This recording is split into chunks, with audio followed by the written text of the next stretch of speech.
Galactic Journey, December 8th, 1958. Oops! Part 4. Well, at least we're consistent. The past few months, the newspapers have run headline after headline describing America's failures in trying to shoot the moon. The Air Force had the first at-bat with its 3 pioneers. Number 0 blew up so early that it wasn't even dignified with a name. Number 1 limped about halfway to the moon before falling back down. Number 2's performance was somewhere in the middle. If you believe the papers and/or the vice president, all of these flights were successes. After all, any launch, even one that doesn't meet its goals, is a learning experience. Sarcasm aside, Pioneers 1 and 2 were not total washes. They sent back a lot of good data on the Earth's magnetic field and the radiation trapped therein. Moreover, they went a lot higher than any of our previous probes, certainly higher than anything the Russians have sent up. The day before yesterday, December 6, 1958, was the Army's chance to step up to the plate. If hitting the moon is a home run, I'd say they hit a double. Pioneer 3, a teeny 13-pounder launched on a Juno 2, made it out about 67,000 miles before falling back to Earth. As always, I collected as many papers as I could and kept my ears glued to the radio. Early editions simply announced the launch, but it was clear pretty quickly that something had gone wrong. Apparently, Pioneer's rocket ran out of fuel about 4 seconds early, which sent the probe off at too low an angle.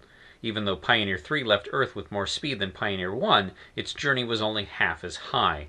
38 hours after launch, the poor little probe was ashes in the ionosphere. Silver lining, a good 22 hours of data was collected from the probe, and it's already adding to our knowledge regarding the count them two, radiation belts girdling the Earth. As a matter of fact, those belts are the only phenomenon Pioneer 3 could report on. Unlike Pioneers 0 through 2, which had a whole suite of experiments including even a TV camera, Pioneer 3 had just one experiment, a pair of Geiger-Müller tubes for counting the cosmic radiation particles hitting the spacecraft. I'm not sure why Pioneer 3 was such a simple probe. It may be that the Army got the assignment in a hurry and had to rush things. It might also be that the Army's Juno 2 doesn't have enough strength to lift anything heavier. In any event, this isn't the last we'll be hearing from the Army. Pioneer 4 will be up sometime soon, though Major General John Medeiros, head of the Army's Rocket Development Center in Alabama, had no firm dates for the press. "See me after Christmas," he told the television people. Get a load of that puss. That looks more like a toothache than a booster failure.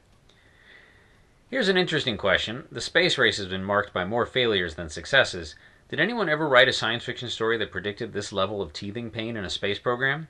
It seems to me that space vehicles in fiction simply work. If they don't work perfectly, they have maintenance issues like those that afflict an automobile or perhaps a naval vessel.